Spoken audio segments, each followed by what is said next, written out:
السلام علیہ رسول کریم اما بعد۔ شب قدر میں کیے جانے والے اعمال میں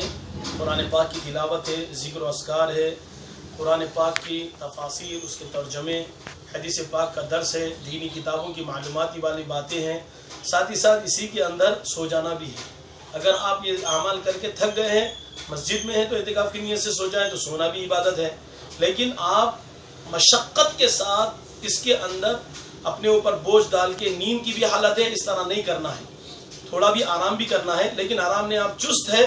تو گزارش یہ ہے کہ ایک دم چستی کے ساتھ یہ مکمل رات عبادت میں گزارے، تو تمام عبادتیں اعمال صالحہ کریں، غیبت سے، چغلیوں سے،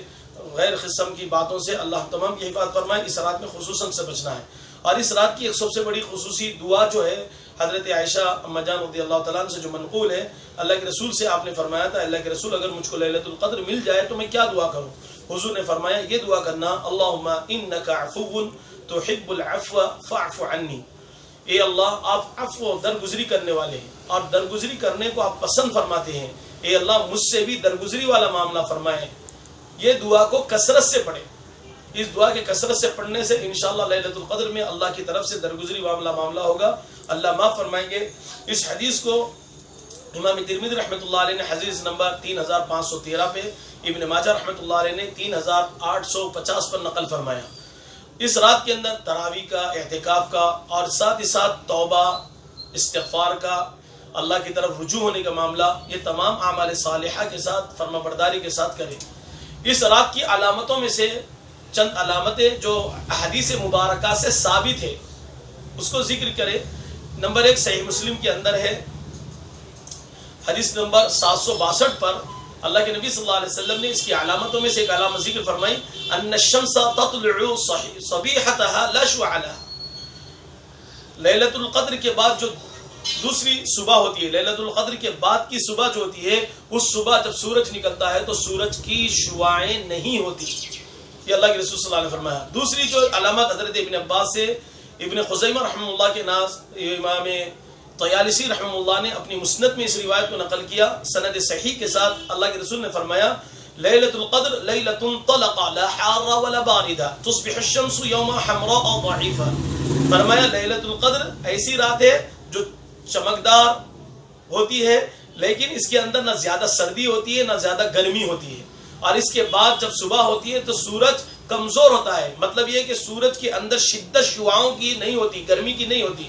جو اوپر کی حدیث میں بتلایا گیا اس کے شعاعیں نہیں ہوتے، اور اس کو اگر ہم کہتے ہیں تو اردو کی زبان کے اندر انڈے کی زردی کی طرح پیلا پن ہوتا ہے لیکن شعاعیں نہیں ہوتی۔ تیسری ایک علامت امام طبرانی رحمہ اللہ نے سند حسن کے ساتھ حضرت واثلہ بن اسقع رضی اللہ تعالیٰ عنہ کے حوالے سے اس روایت کو نقل فرمایا، آپ علیہ الصلوۃ والسلام نے فرمایا انها لیلۃ بلجہ لا حار ولا باردہ لا یرمی فیہا بالنجم، فرمایا یہ رات ایسی ہے جو ایک دم روشن ہوتی ہے، چکا چوند ہوتی ہے، فرمایا اس کے اندر نہ سردی ہوتی ہے نہ گرمی ہوتی ہے، معتدل اپنے طور پہ موسم ہوتا ہے، اور پھر اس کے اندر نجم مارے نہیں جاتے، مطلب یہ کہ قرآن پاک میں اللہ رب العزت نے سورہ صافات میں بھی ذکر کیا کہ شیاطین کو شہاب ثاقب مارا جاتا ہے، اللہ رب العزت نے قرآن پاک کے اندر شہاب ثاقب کا ذکر کیا، لیکن اس رات کے اندر وہ نہیں مارا جاتا، ظاہر بات ہے رمضان آنے سے پورے شیاطین بند ہو جاتے ہیں تو ان کے مارنے کی بھی نوبت نہیں ہے۔ یہ 3 علامتیں بہت مشہور ہیں اور یہ 3 علامتیں حضور سے ثابت ہیں، لیکن اس کے علاوہ چند علامتیں بعض لوگوں نے جو ذکر کیا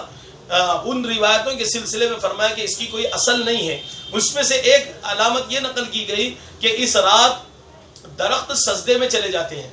فرمایا اس کی کوئی اصل نہیں ہے۔ اسی طرح سمندر کا پانی میٹھا ہو جاتا ہے، اس کی بھی کوئی اصل نہیں ہے۔ اسی طرح کتے اس رات میں نہیں بھونکتے، اس کی بھی کوئی اصل نہیں ہے۔ اسی طرح اس رات کے اندر ہر جگہ پہ روشنی ہو جاتی ہے حتیٰ کہ اندھیرے جگہوں پر، فرمایا ان تمام کی کوئی اصل نہیں ہے۔ یہ جو مشہور باتیں ہیں اس کی کوئی اصل قرآن حدیث سے، حضور صلی اللہ علیہ وسلم کی باتوں سے نہیں، البتہ علامہ طبری رحمۃ اللہ علیہ نے ان باتوں کو اپنی کتاب کے اندر نقل فرمایا کہ بعض حضرات کا کہنا یہ ہے کہ یہ علامتیں پائی جاتی ہے، لیکن صرف افراد کے کہنے سے ہم یہ کہہ سکتے ہیں کہ ممکن ہے یہ اللہ والے اپنے طور پہ عبادتوں میں لگے ہو، ان کے اوپر کوئی کیفیت تھی، انہوں نے دیکھ لیا، وہ مسئلہ ان کے ساتھ خاص ہے، لیکن ہم ان علامتوں کو شب قدر سے ان کے ایک ذاتی واقعے سے جوڑ نہیں سکتے، بلکہ اللہ کے رسول صلی اللہ علیہ وسلم نے جو علامتیں بتلائی ہے ان علامتوں کا خاص خیال کرے۔ وہی علامت یہی ہے کہ اس رات کے اندر نہ زیادہ سردی ہوتی ہے نہ گرمی ہوتی ہے، رات ذرا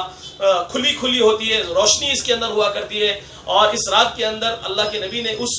سال کے ساتھ کہہ لو یا کبھی کبھی یہ واقعہ بھی پیش آ جائے گا کہ کیچڑ کے اندر اللہ کے نبی صلی اللہ علیہ وسلم نے سجدہ کیا ہے۔ اور جب شب قدر کسی کو مل جائے، علماء نے اس سلسلے میں مستحب عمل یہ نقل کیا کہ شب قدر آج ہے بلکہ سب کو نہ بتلائے، بلکہ شب قدر کا اگر کسی کو علم ہوتا ہے کہ بھئی علامتیں پائی جا رہی ہے، ایسا میں کچھ محسوس ہو رہا ہے، تو آپ اپنے طور پہ شب قدر کی عبادتوں میں لگے رہے۔ شب قدر آج ہے بلکہ بولنے کی ضرورت نہیں ہے۔ اس کے اندر ممکن ہے کہ انسان کا گمان غلط بھی ہو جائے یا انسان کی سوچ بھی غلط ہو جائے، اور وہ اپنی طرف سے شب قدر کو بتلا دے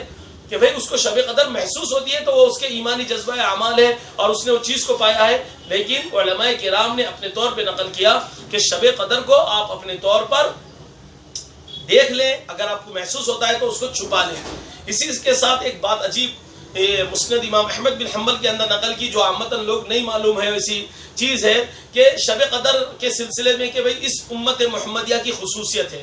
لیکن امام احمد بن حنبل رحمۃ اللہ علیہ نے اس حدیث کو حدیث نمبر 21538 کے اوپر نقل کیا۔ صحابہ رضی اللہ عنہم اجمعین نے فرمایا یا رسول اللہ هل تكون یعنی لیلۃ القدر مع الانبیاء ما كانوا فاذا قبضوا رفعت، اے اللہ کے رسول یہ لیلۃ القدر انبیاء کے ساتھ خاص ہے کیا؟ جیسے انبیاء چلے جائیں گے لیلۃ القدر اٹھا لی جائیں گی؟ اللہ کے رسول صلی اللہ علیہ وسلم سے سوال کیا ام ہی الی یوم القیامہ، یا یہ کہ یہ لیلۃ القدر قیامت تک باقی رہیں گی؟ قال حضور نے فرمایا بل ہی الی یوم القیامہ، بلکہ لیلۃ القدر قیامت تک رہے گی۔ تو پتہ چلا کہ یہ لیلۃ القدر ما قبل کے انبیاء کو بھی دی گئی اور حضور صلی اللہ علیہ وسلم کو خاص ان کی امت کے ساتھ دی گئی، قیامت تک باقی رہے گی۔ اللہ ہماری دم حیات ہر سال ہم کو شب قدر نصیب فرمائے۔ وآخر دعوانا ان الحمد للہ رب العالمین۔